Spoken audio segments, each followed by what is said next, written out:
Welcome back to the LoCo Experience podcast. My guest today is Betina Pflug, and Betina is the founder and owner of Whitey Coaching. And Whitey has a broad mission, and Betina's encouraged me to have like an introduction that says, what problem are we trying to solve? What's the solution to that problem? And how have your clients solved their problems? And so I'll just put it back to you, Betina. First of all, tell me about Whitey Coaching. The name, I remember it stands in an acronym, and then take me through that 1, 2, 3 introduction just for our audience. Okay, let's start with Whitey Coaching. That means wisdom important to you. That's my intention when I'm working with clients, is to connect to the infinite wisdom that's available over there and just trying to channel and try to bring this in an easy way for them to understand that can really help them change their lives. So making the seemingly complex more simple. Yes. Okay. In the way they can digest, I can say. Yeah, fair enough. And the solution then is just to bring those big things into digestible pieces. And I guess how have your clients achieved that? It's really peculiar because each client has a specific need. The idea is to understand what they need at the moment, be the accountable partner during this journey, and help them find a solution. I never want them to be dependent on me. I want to be a training wheel to teach them skills so they can apply in their business, and if it's possible, to keep teaching others. So I want them to be teachers in the future. That's my wish. Leave them stronger than you found them, and not only stronger, but eager to help others in the same way. Yes, empowered and sure, with confidence that this works in their lives, and if it works for them, maybe it can work for others. So it's time to share. Yeah, thank you. And maybe adapt the way they're teaching, but just keep sharing. That's the idea. Well, and I should mention that Betina not only has been a friend for a while, we're also working together toward her being a LoCo facilitator for us. And even coach advisor for the LoCo Think Tank headquarters team.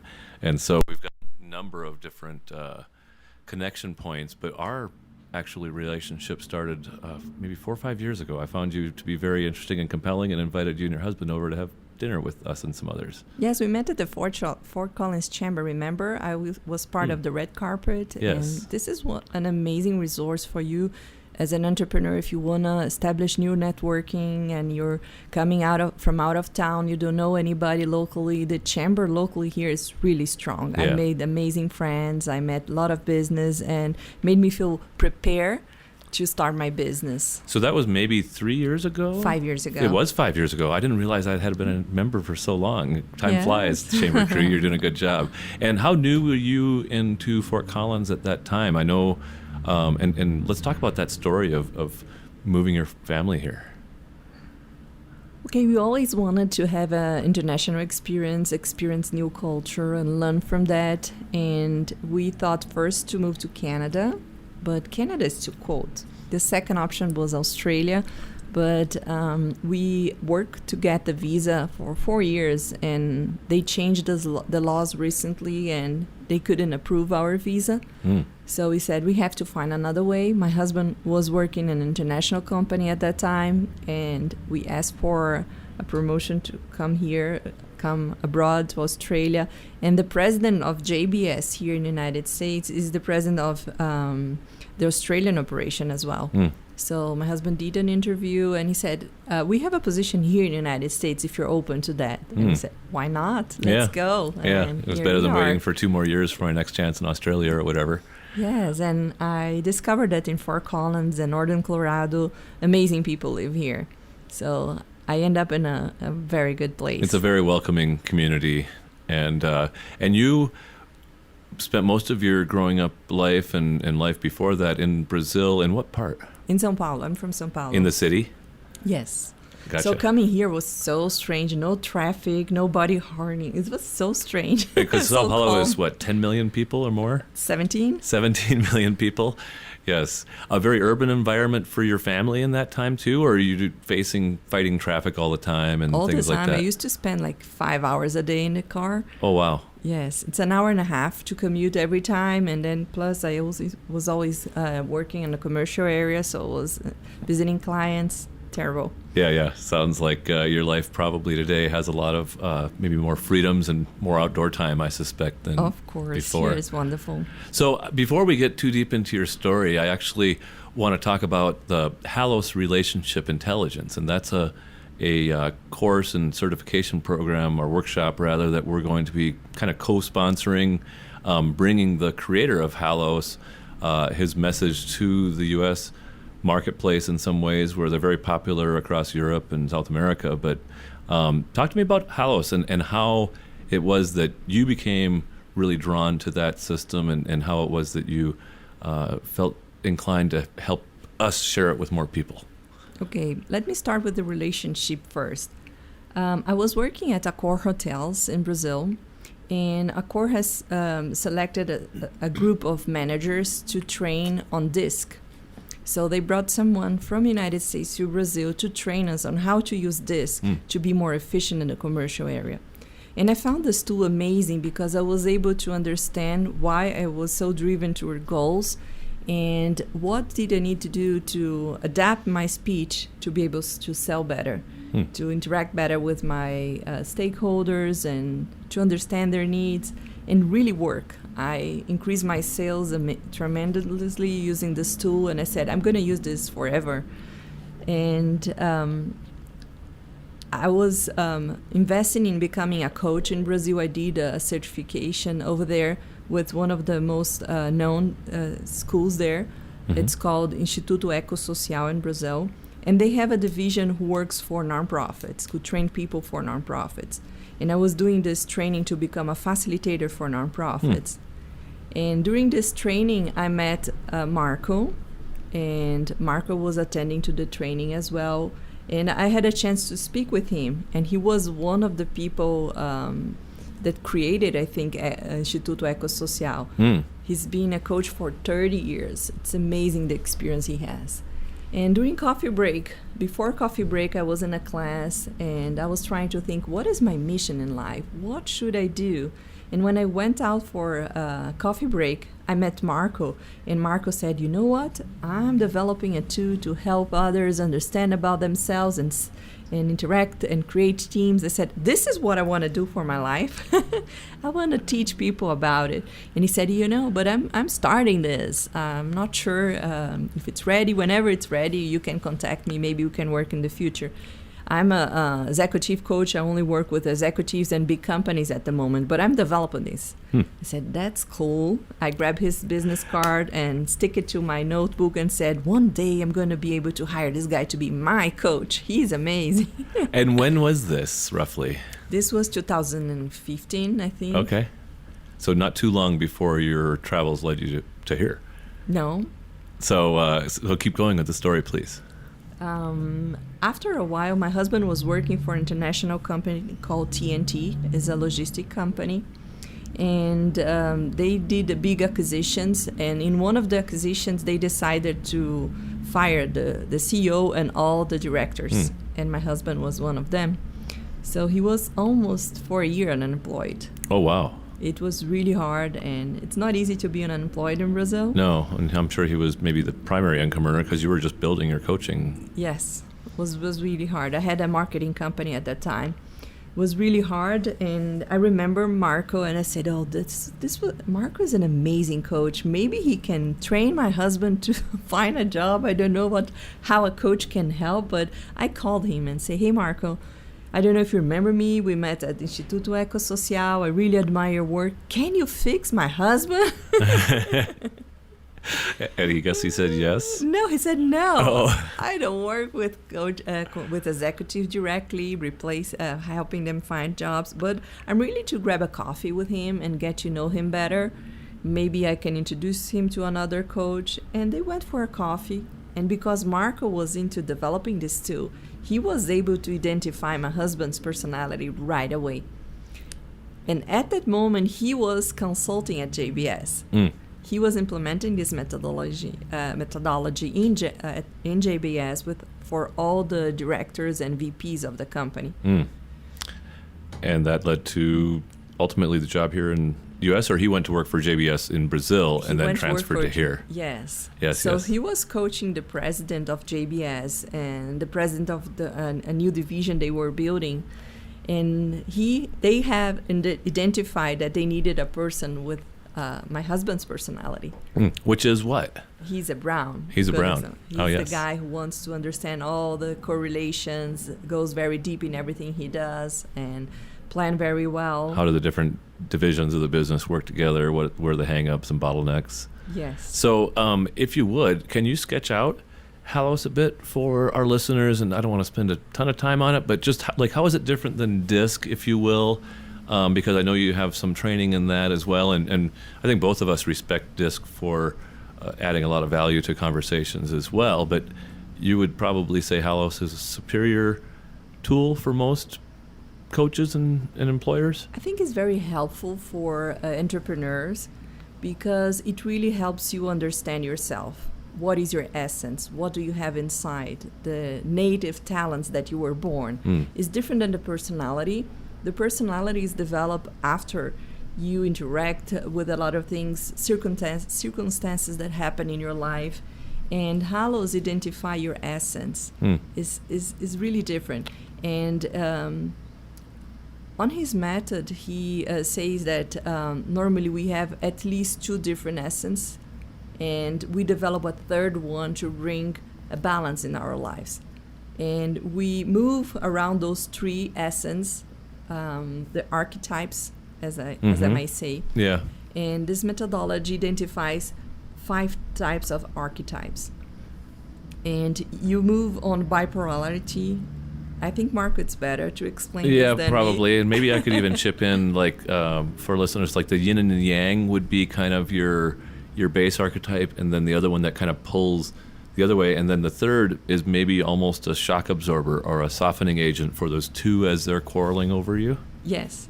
And the suggestions that he normally gives is for whenever you're building a team is to have people with different type of archetypes that can help you balance the ones that you don't have. Mm-hmm. That's what we're trying to do here at LoCo Think Tank. Bring people that can add value with their skills that they have, with the native talents they have, to be able to really build an ideal team for the environment that we have. Well, and young Alma here on my team is a brown-blue, which is a very, very rare archetype and very useful, much like your husband, in being an integrator of systems and being aware.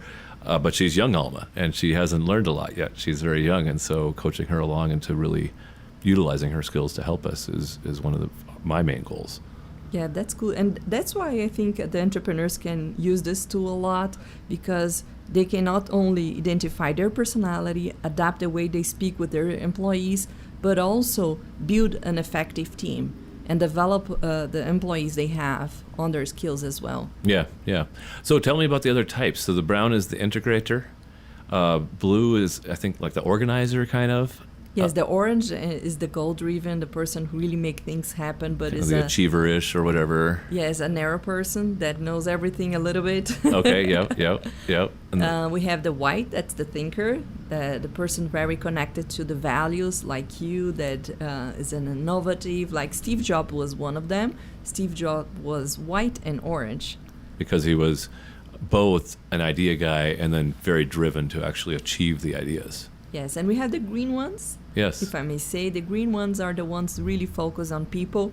Yeah. And a good example, if you guys watch the movie Patch Adams, yep, he was a green one. Okay. There is a part of the movie where everybody is learning as a doctor, very experienced, that bring a lot of students and say, oh, this woman is dying of diabetes, she has this, and the woman starts to being very scary. And at the end, Patch Adams comes and say, hey, what is your name? So that's an attitude of a green, a person that really cares about others and can sense everybody. And greens are important in our society. And if I remember right, I'm basically the same color as Marco, the founder of Hallos, and it's a little bit of edge to white against green with an orange center? Yes. Is that right? Yes. And what are you? Do you remember? I'm a blue. I'm very organized. Okay. I'm a green as well. And I have the orange to get things done. Right. Fair enough. And it's... I would just share for our listeners, once you experience a Hallos report in yourself, more so for me than even when I've experienced DISC reports or Myers-Briggs, everything made a little more sense. And so if you're a coach out there, if you're a leader of a business that wants to know more about how to understand and manage both yourself and the key relationships in your business, we have a seminar coming up. We'll put the registration in the show notes here, but it starts October 1st, and it's 6 consecutive Fridays beginning October 1st in the morning, 8:30 to 12:30. Betina and I will be co-facilitating in person with Marco joining from Brazil, and in a hybrid format. So up to 20 in person and virtual registrations after we fill that out. So that's Hallos in a nutshell. And what else would you have listeners know about the Hallos relationship method? Is there anything else that Yes, we've there is missed? something very important. You can apply this tool also for hiring.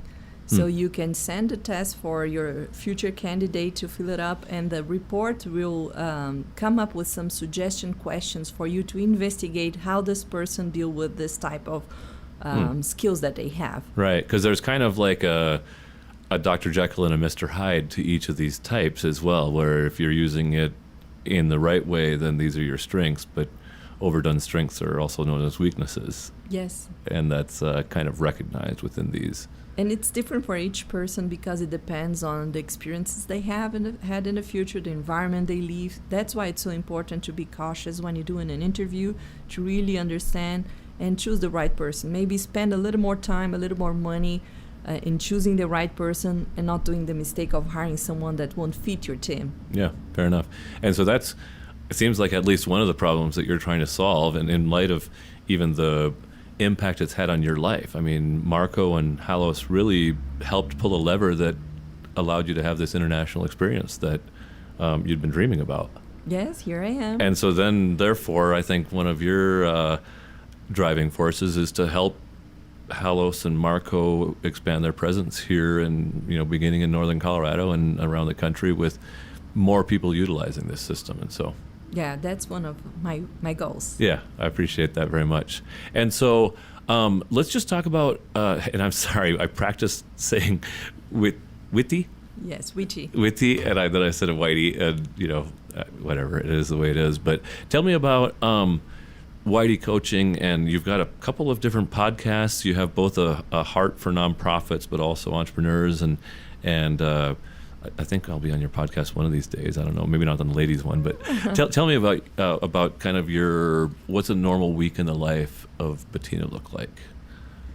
One of my mission is really help females to thrive as entrepreneurs. I know how hard it is to be a foreigner here in the United States, and I want to help other females to thrive. That's why I created the Wisdom Woman podcast, and that's the type of clients that I normally help.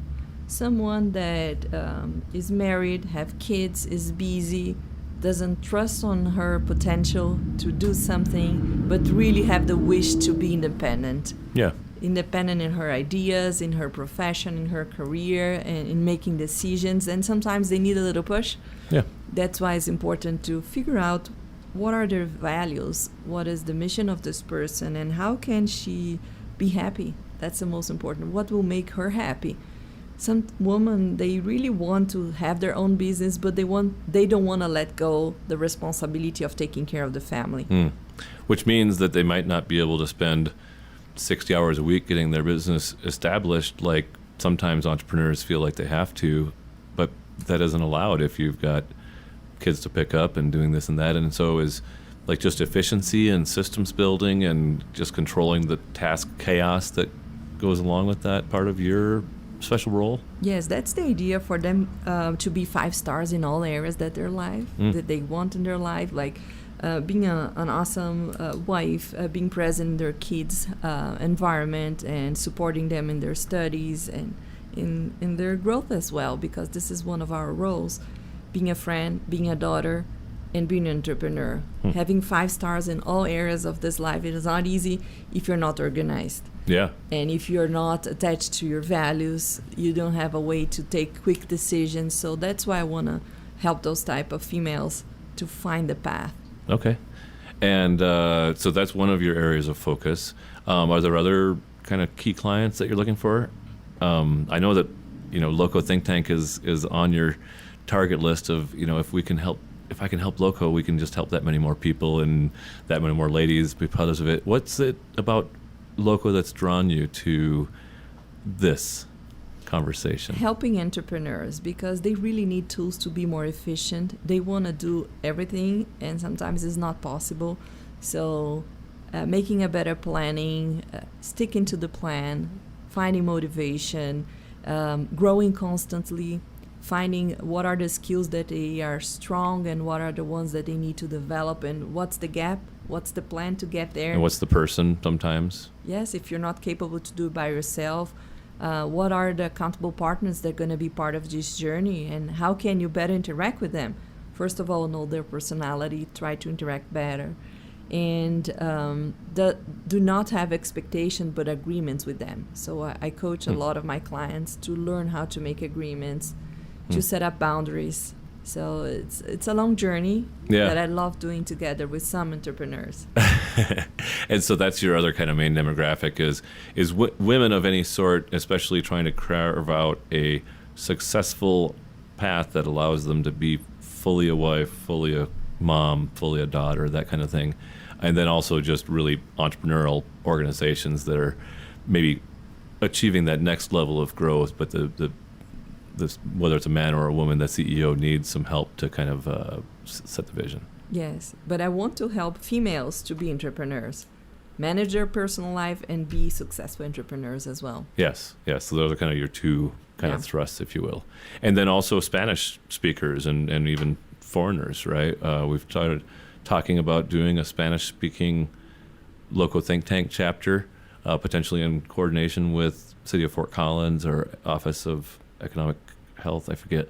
But like if we could serve that group, because I don't speak Spanish, and so I can't. But we know that the Spanish-speaking business community is very vibrant here in northern Colorado, and helping those people is certainly part of my heart as well. Like with my involvement in the Matthews House and things, like anybody that I'm an underdog guy. You know, as soon as a football game flips, you know, the star quarterback of one team gets hurt, then I'm suddenly cheering for that team because now they're suddenly underdogs, you know, and whatever. And so that's part of my heart. Tell me about that for you. So I started working for SBDC, Small Better Development Center, and they have a lot of Spanish speaker entrepreneurs that go there to find resources. And I met Jose Luis over there. Jose Luis is the person who is working for the City of Fort Collins, and he really ensured that there is a big group of Spanish speakers, entrepreneurs that need help. Yeah. So LoCo Think Tank has already structured a very well-known peer-to-peer advisory program, and expanding this program for the Spanish speaker will be amazing. They really need help. They need to collaborate with each other, and what a better way to learn with peers that speak the same language, that you feel comfortable talking to, that you can even be friends. Yeah. And that's the idea of creating those chapters to speak Spanish. Yeah, I think that fits very well. And one of the things we always say is, you know, we try to avoid conflicts of interest when we're building these groups, because anything that would keep you from being authentic and vulnerable with the other members is perhaps something that would keep you from putting your real challenges on the table. And I think a language barrier sometimes is definitely something that would be challenging. Yes, sometimes they cannot express fully in English. For example, that's a problem that I was facing. I didn't have the whole vocabulary of a coaching environment, and I needed to work on that. Sometimes they're very good on English with the vocabulary they use with their employees, with their clients, but to discuss other ideas, you don't have the words, so it's very complicated to express your ideas in another language. So feeling comfortable to be fully yourself in a meeting where you're going to receive advice and you can express yourself, that makes a huge difference. Yeah. Well, and share that with me.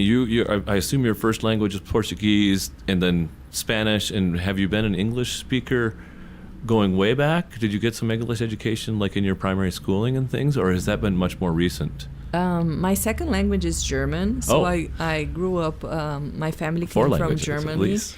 So okay. I studied in German schools, and I even speak German before English. I didn't like English before, I have to confess, but then I needed to learn. I have some family here in the United States, and I came here to live a little bit with my aunt and work here to develop my English. And then I went back to Brazil. I had a chance to bring a restaurant change, a franchise restaurant change to Brazil. Oh. And I needed to learn English to train everybody in Brazil. So I came here, worked for 3 months here to be prepared to open this franchise over there. And I was the trainer in Brazil to train everybody. So it was important to know English, so I put all the effort that I could. And here I am. Well, I want to go in the Wayback Machine, actually, and hear more about that, because that's a really interesting family background as well. I honestly didn't know anything about the German family background and things like that. So, tell me about your parents and, third grade for you, and a little bit about that backdrop, because not all of that was in Sao Paulo, sounds like. Yes, my family migrated from Europe to Brazil during the Second World War. Oh. But there was a big prejudice against Germans during the Second World War because of everything that was happening. Sure. And my grandfather couldn't find a job in Brazil. So he started taking care of orchids from the rich people of Brazil in Sao Paulo. And he did this for his whole life. My father wanted to be a fitness professional. Yeah. So my father opened 2 fitness centers, and he was doing an amazing career. But one period of his time, he said, you know what? I don't want to be an entrepreneur dealing with those teachers having problems. I want to grow orchids. Oh. And he gave the 2 fitness centers for my mom to manage and said, you know what? I'm going to do orchids. Oh, okay. Big shift. And he started selling orchids, and he created a foundation called SOS Orchids in Brazil, and it was very famous. When he passed away in 2000, he had more than 200,000 orchids in our house. Whoa. So he was he used to collect orchids, and he did expositions here in New York, all over oh my Brazil. Goodness, like the king of orchids almost. Yes. Of the world almost, or at least Brazil. In Brazil at least, yes. Yeah. It was amazing. And my mom was always side by side with him in his career as an entrepreneur. They used to have a camping place, a summer camp place for kids, because all the kids that went to the fitness center didn't have anything to do during summer and winter. Sure. So they built this summer camp in 1977. Okay. My father asked me when I was studying to become a hotel manager. He said, since you're studying hotel management, how about you running our summer camp? I said, but I'm only 19. He said, but you can do it. And that's what I did for 6 years. Oh, wow. That's why I'm so involved in scouting right now, because scouting is similar to what I used to do. Oh, that's so fun. I had no idea. You're like an onion, except you smell better. But many layers to your story, and I'm really enjoying that. So, but this is all in Brazil, right? And the summer camp and things. When was the German experience? Or that was just... Oh, because your family came from Germany, they spoke German in the home. Yes, and I wanted to study hotel management. So when I finished high school, I went to Switzerland and started studying French, because to study hotel management in Switzerland, you have to speak fluent German and French. Oh. So I was studying French there, and my mom called me at that time. We didn't have cellular phones. And she said, you know what, you were approved at the university here in Brazil, you have to come back. I was the first group, the first course of hotel management in Brazil that they had. At an established university, but they wanted a new thing. And so you transferred back then? Yeah, and then I went back. I didn't finish French. And I studied hotel management in Brazil, was my first college. And that was really your early career as well. In addition to the summer camp, you became a hotel manager and whatever. Yes, I stayed in the food service industry for 15 years. Wow. So you have a love for food and cooking and things like that as well? Yes, that's why I wanted to know more about your truck and everything you did. Sure, yeah, fair enough. Your food truck, that's one of my passions. Well, I've talked a lot of people out of opening a food truck business, so I've got that in my cap. So through the hotel season and then I guess that restaurant training thing was one of your first really international experiences from an employee standpoint and really tasting the United States for the first time. Yes. And what was that? Can you share? Yes, it was Hooters. Do you know the Oh, yeah, chain? sure, yes. yeah. It was very appealing to open a Hooters in Brazil, and I was hired by the master franchiser over there. Interesting. It was a team of 5 people. We came here to United States. We worked for 3 months here, and then we went back to establish everything, to find providers, to find the ideal spot, to choose the Hooter girls, to train them, to train the kitchen staff, everybody. And I have to say, they do a good job. Like, I haven't been to Hooters in a long time. It's not, but like, you really always get good service there. Like, it's clear that they take training very seriously, and in Brazil, it's really easy to find beautiful women probably to staff those restaurants. Yes. But it took us 2 years to open the first store. Oh, wow. Yes, to adapt the whole food and everything, to create the same environment wasn't easy, because the way we do food service in Brazil is totally different. And talk to me about that a little bit. Like, what were some of those distinctive differences that you recall? So the batter that we use on the chicken wings here, we needed to develop over there. The flour is not the same. A lot of testing to come up, because importing was impossible. Right. The French fries as well. They didn't have all the French fries. We had to buy a bunch and freeze over there for at least 6 months. It was hard. Yeah. Sounds like and it was very much a startup operation. It sounds like, if there was just 5 of you and working on all these different systems and trainings and identifying real estate. Was it a multi-location opening then? No, just in Sao Paulo, the first store. Okay.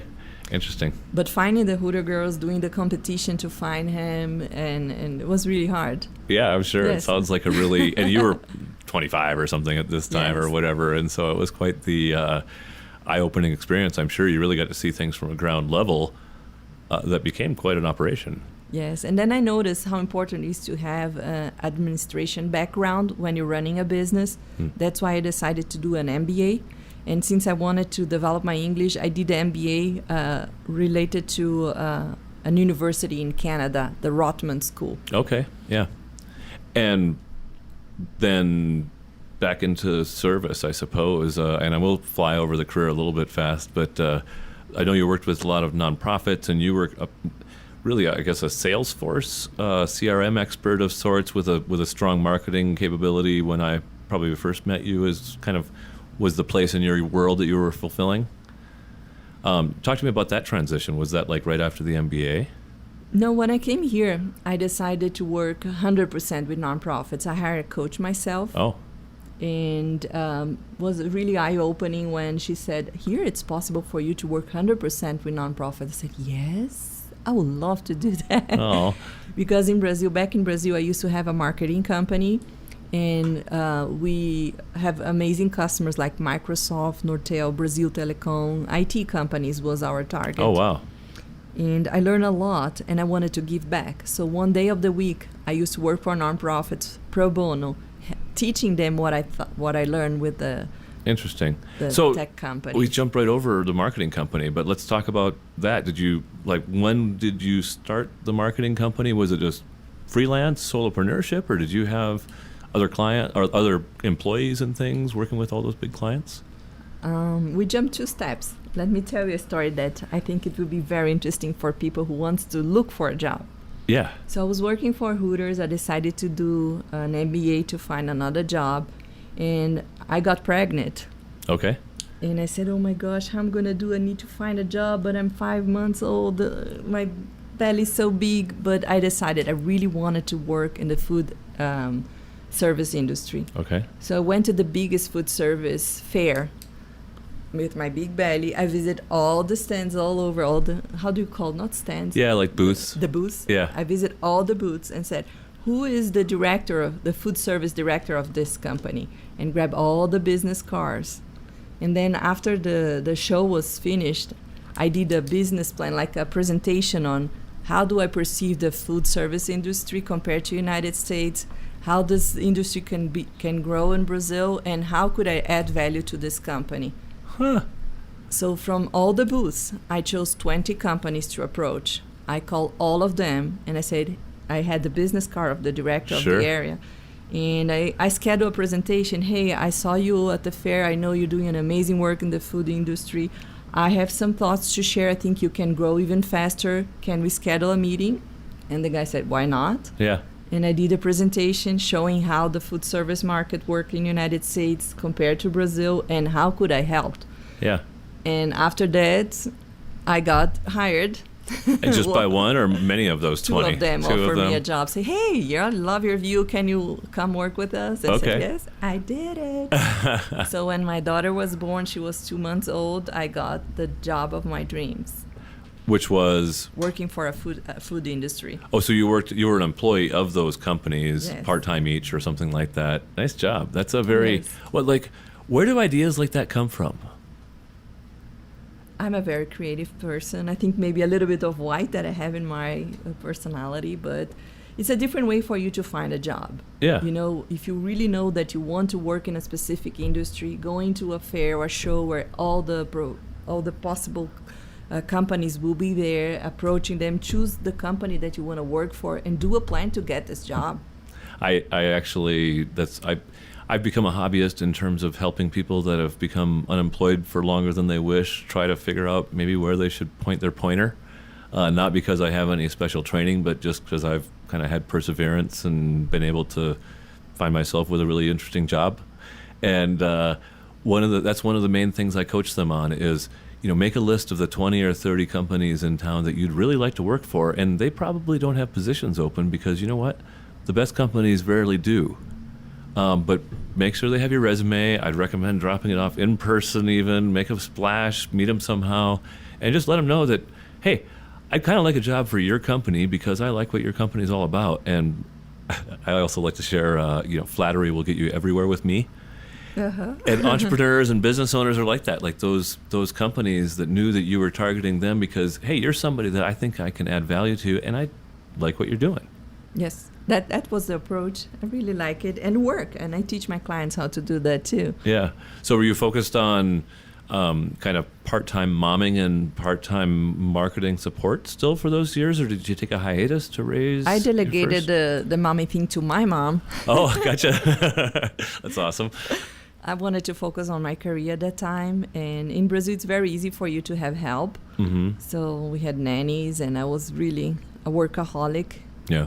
And afterwards I perceived that that's not the ideal. Right. But it's one of the reasons that you're driven to try to carve out an appropriate place for people to be a wife and mom and an entrepreneur. Yes, because I suffer a lot of after that, noticing that I missed the best part of my kids. Yeah. So I want to help entrepreneurs not to miss this part, but also start building their business. Yeah, fair enough. Doing both. Yeah. It's possible. It's not an either-or decision, and I think, we'll see how the world evolves from here, but if people can create lives where they can work 10 or 20 hours a week and create enough value for their clients or customers or employers even, that they can spend more time with family doing, exploring, thinking about new ideas, I don't think it would hurt us as a nation or world. And here it's totally possible for you to be an entrepreneur and also have quality lifetime. Yeah, yeah.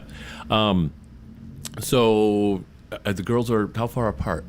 2 years. 2 years apart? Yeah. And so, and how old were they then when you... Is there more chapters to the story between... Yes, let's have another one. Yes, I'm sorry. So my first child was born, and I was working in the food industry and changing for multinationals company. And when my second daughter was born, I had the click, hey, maybe with this one, I should have more quality life. Let's be an entrepreneur. And I started searching, and I found someone that had a marketing company that was having some problems, and she needed an investor and said, oh, that's my time. And I jumped into it. We became partners. Oh, wow. And she had big customers, like I said, in the technology area. And my baby was 2 months old. And I said, being an entrepreneur, I can still have time for her. So she came with me to my office, and was amazing having her around opening my business. And we worked together for 2 years, and I sold the company. Okay. You were partnered, and then you both sold it, grew it, I presume. How big did you, how many team? And we had 13 people. Wow. And we were organizing special events for Microsoft. Microsoft, it's really dedicated on relationship events, not advertising. So having a tight CRM, that's where I started learning more about CRMs, the importance of getting to know who you're dealing with. Yeah. I actually just learned about a new company in Longmont you might look into at some point. It's called Contact Mapping. And it's kind of a bolt-on to your CRM, but it allows you to take a picture of that person, take notes at one stop, just their wife's name is Jill or whatever.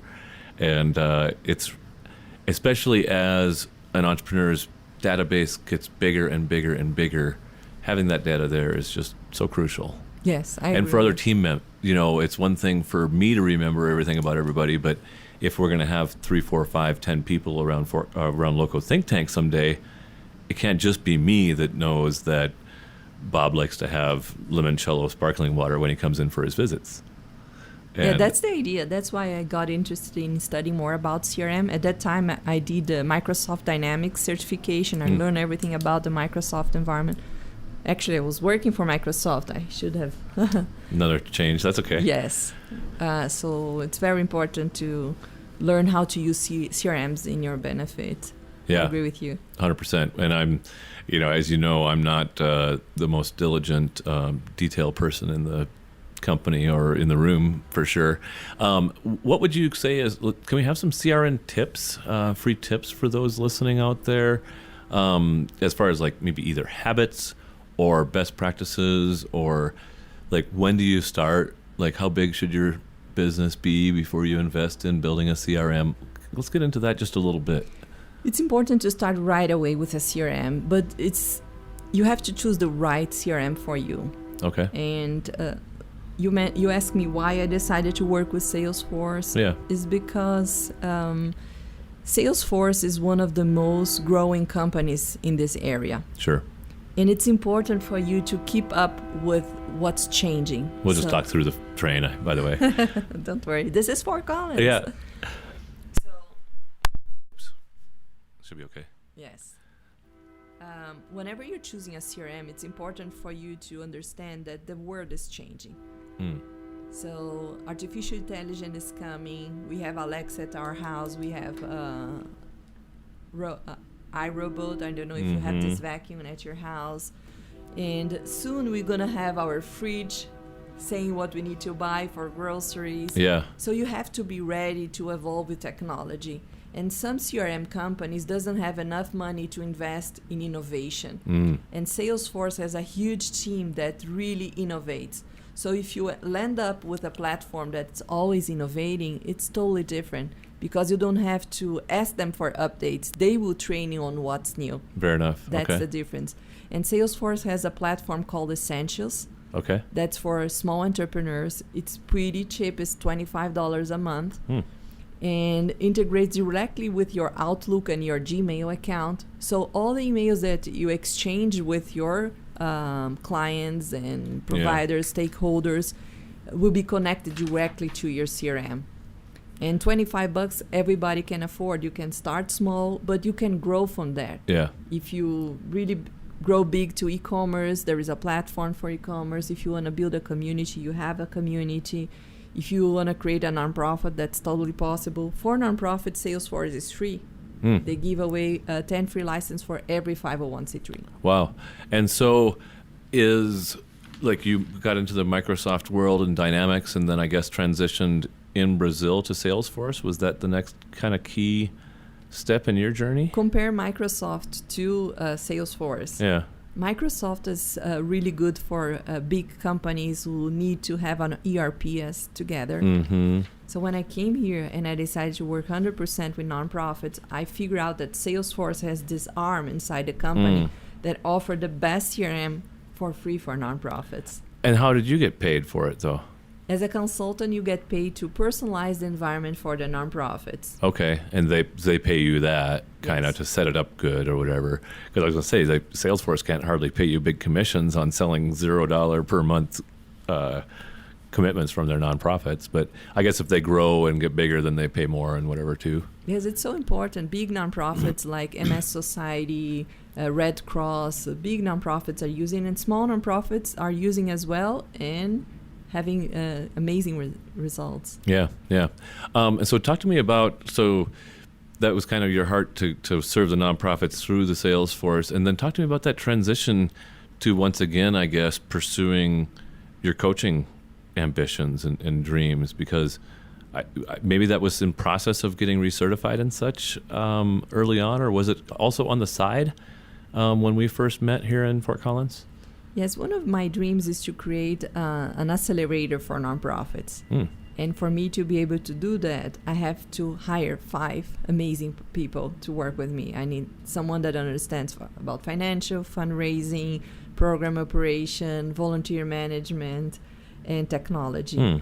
And I want to hire amazing and expensive people. For me to be able to do that, I have to really get into the business world, and I decided to start working with entrepreneurs and build a career as an executive coach and build this as my philanthropy work. That's fascinating. I'm going to keep helping nonprofits, but I don't want them to pay me. I want to have like a foundation. Like a Kauffman Foundation almost. That would be an accelerator for nonprofits. Interesting. Something you may consider is with your heart for nonprofits, you may be able to draw other people with a heart for nonprofits that you don't need to pay as much, but maybe just build a volunteer force so you can do it sooner. Yeah, maybe, but I prefer to have the best ones and fair. do the service for free. That's fair. All right. So, well, we'll talk about that more later. 10% of my income, I put it aside to create this foundation. I'm helping right now 2 nonprofits. Oh, wow. And the idea is to keep helping. I love that. So I guess it was just kind of a progression, really, to do the witty flag. And do you do Salesforce stuff at all anymore? Yes. Or you can if you want to, but it's not kind of the card Some that you of my lead clients with. Are in the Salesforce ecosystem. I help them navigate into the career because I really understand how it works. Yeah. And I use Salesforce for my CRM as well. And I can train any entrepreneur on how to implement Salesforce and make good use of it. So if you're listening out there and you're either a nonprofit leader that knows you have some systems development, including a CRM to make work better or install, you're an entrepreneur that is trying to find focus and that step-by-step progression to their dreams, those are the people that would look you up. And how would they find you?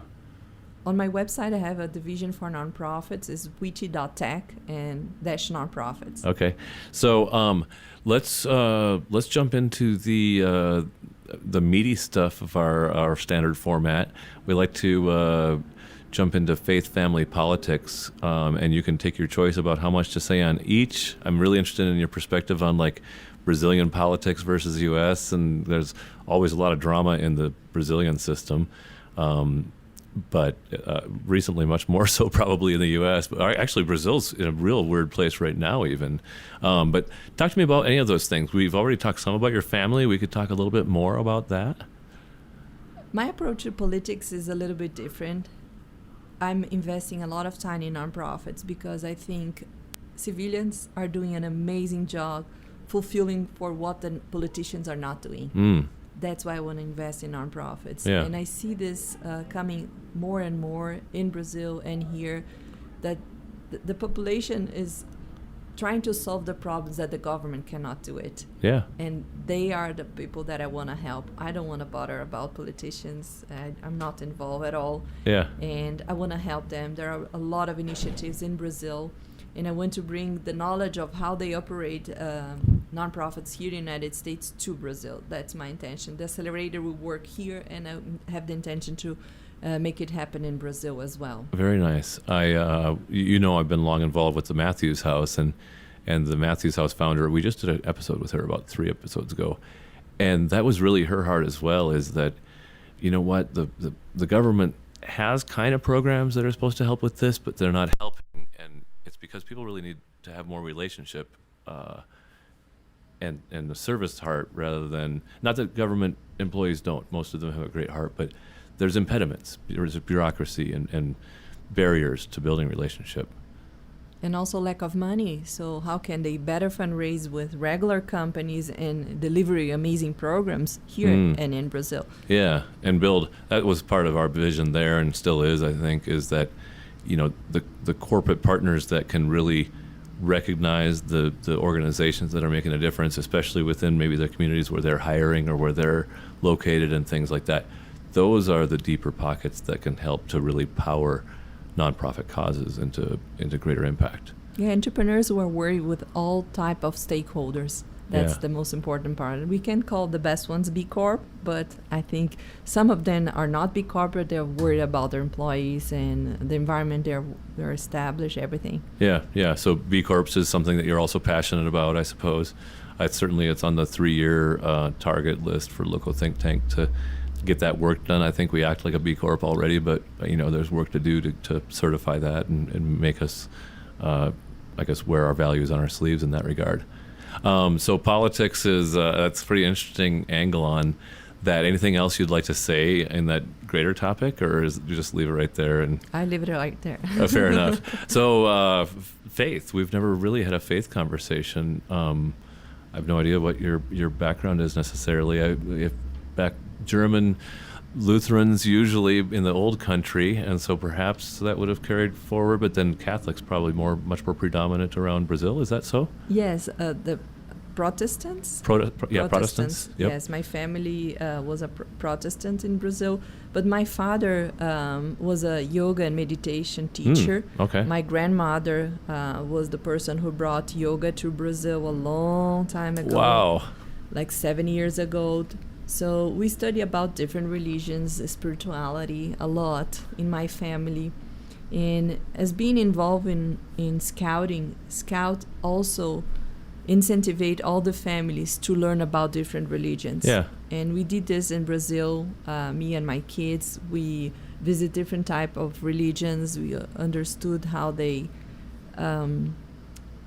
what their how perspective they practice. is. Yes. Yeah. And we have come up with our own beliefs, but what I really believe is in the light that everybody has inside us.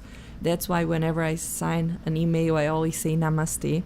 Okay. And the meaning of this word, if I may say, it's the light in me, recognize the light in you. Yeah. And I think this is a beautiful way to saying that I'm seeing God on you. Yeah. And I'm touched by your light, Yeah. and I hope you can see my light. Hello. Everybody has Yeah. good intentions. Yeah. So Hello, fellow divine being.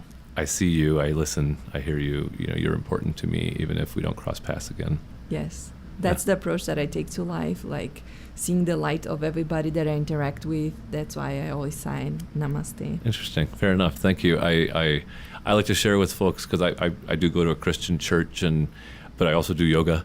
I also meditate, and I like to say kind of like I see faith as being kind of a lot of they're blurry lenses for everybody throughout history. It's hard to see exactly what those links are and stuff. But the reason there's so much resonance between various faiths and their perspective, and especially the wisdom words, is because they're seeing the same thing. There's not like a different God over in the Middle East than there is in India, than there is in Brazil, than there is in the U.S. It's just how do we perceive and what is our awareness of what that uncreated being would have us do. So where do you, if you would, where do you come with in terms of like Big Bang or spontaneous life, things like that? Or are we created beings in your perception? This is a hard question to answer. Well, I know. It's like the hardest question. I truly believe in other lives, that we are here in the earth to evolve, and the work is one of the tools that we have to evolve and be a better person. That's why we need to make good use of it, of this opportunity. I don't think we are here in a vacation. We're really here to work in ourselves, to help others. The stewardship notion is kind of important. Yes. And keep growing. That's the intention. Fair enough. Okay. So we've touched faith, we've touched politics. Let's talk more about the family. I started asking how old the girls were when you moved to Brazil. And Beto is your husband? Yes. And so tell me a little bit more. Actually, tell me the quick love story with Beto, if you would. When did this come about? We didn't even talk about dating or anything along the way. So I think this entrepreneur soul came such a long time ago. I was managing this summer camp, And I Wow. got involved with Amway. Do you know the Yeah. network marketing? Sure. And I met him in one of the meetings and fell in love. So that's it. That's the guy. Mom, I'm going to go marry this guy. Took a few months later on. We had a conversation during lunch. Hey, Mom, we're going to move in. Oh, gosh. And this week made 23 years that we move in together. Oh, congratulations. Yes. It's nice. We just celebrated. That's very good. And are you married? Or you? Yes. Yeah. And how many years of marriage then? 20? 20. So it took Yes. 3 years to be the timing right or whatever. 21, actually. 21? Yeah, Yes. very good. We got married in 2000. And then how old are the girls now? 14 and 16. Okay. And I'd like to have our guests do a one-word description of their children if they're willing. And name them first, or also if you don't mind, or if that's No, okay. they are amazing. And entrepreneurship is in my soul, so my goal is to teach them how to be entrepreneurs. Okay. And I started with them very early. So my youngest one is 14, and I taught her how to do dog sitting. So I enrolled her in the app Rover, and Okay. we're doing dog sitting. Oh my gosh, she's making so much money. That's awesome. And my oldest one, we decided to start an Airbnb together. Okay. So we are renting our basement, and she's responsible for doing the advertisement, talking with clients, cleaning, and checking them in. So it's fun to see them working. Oh, that's great. So they are 14 and 16. They're studying a lot other language. I think understanding other cultures and being able to communicate in different language is essential. That's why I'm trying to motivate them into this and teaching them basic things so they can be entrepreneurs in the future. Yeah. What's their names, please? Tabata and Anita. Tabitha and Anita, and which is the 16-year-old Tabitha? Yes. And are you willing for a one-word description, or is that too small box for these girls? They are amazing. I think they really teach me a lot. I think Tabata will be an amazing, inspiring person to others. So inspirational, maybe? Yes, she's helping a lot of foreigners, student exchange at this moment. She's very involved in scouting. So I think leading by example is making a huge difference. Mm-hmm. And that's why I'm trying to teach the other moms how important it is just to be an amazing person so your kids can be an amazing person. Fascinating. How about Anita? You want to? She loves cooking. Oh. She's amazing cooking, and she's a green. So Okay. learning about Hallos methodology helped me so much because I could identify in them the personalities and how I needed to connect with them. Yeah. So my youngest one is a green. She really touches people. She is caring about them. And my oldest one is a brown. Yeah. So she never finished things on time. That's awesome. Well, it's great. So, and what's Beto? Bet is a brown blue. Oh, yeah, we talked about that as well. Yes.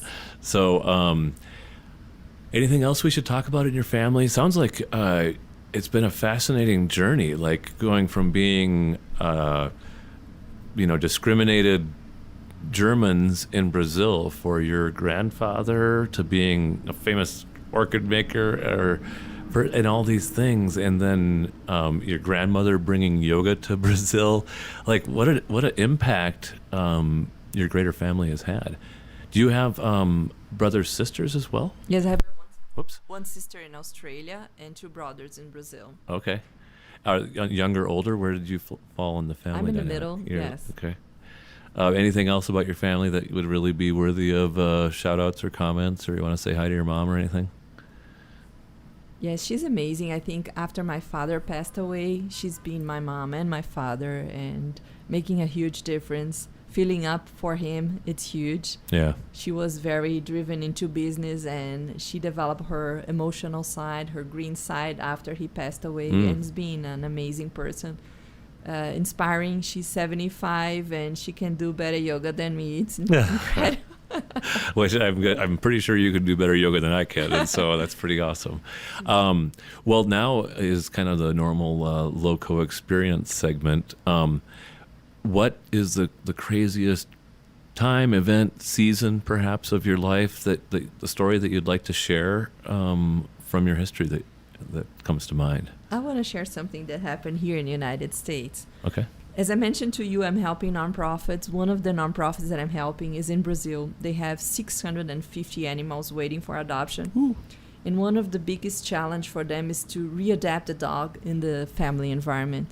So I decided to learn how to train a therapy dog, to be able to share this knowledge with them, how to train a dog that has problems to become a very mellow dog, to be able to be adopted. So I started in this journey, learning how to train dogs for blind people. I attended as a volunteer, and then I learned everything. And I trained my own dog. I adopted her. She was full of problems, and now she's an amazing dog. And while working as a therapy dog, with a therapy dog, I went to a nursing home on Christmas because I didn't want to be normal and just have a regular Christmas party. I wanted to be there with old people, and it was really fun. I went room by room, and then there was a big meeting room with elder people sitting around, and I brought Bella to play with them. I had some treats in my hand. Yeah. And two old ladies were playing with Bella with treats, and one old lady was sitting next to me, and she was smiling all the time, smiling and laughing about all the tricks. And I told her, "Do you want to give Bella a treat as well?" And she knocked her head like, "Yes." And then I give the treat to her. She ate the treat. Oh, gosh. Oh, my God. And I had a volunteer behind me, and I look at him. My hand was so dirty. I couldn't put my hand in her mouth to take the treat, and she ate the treat.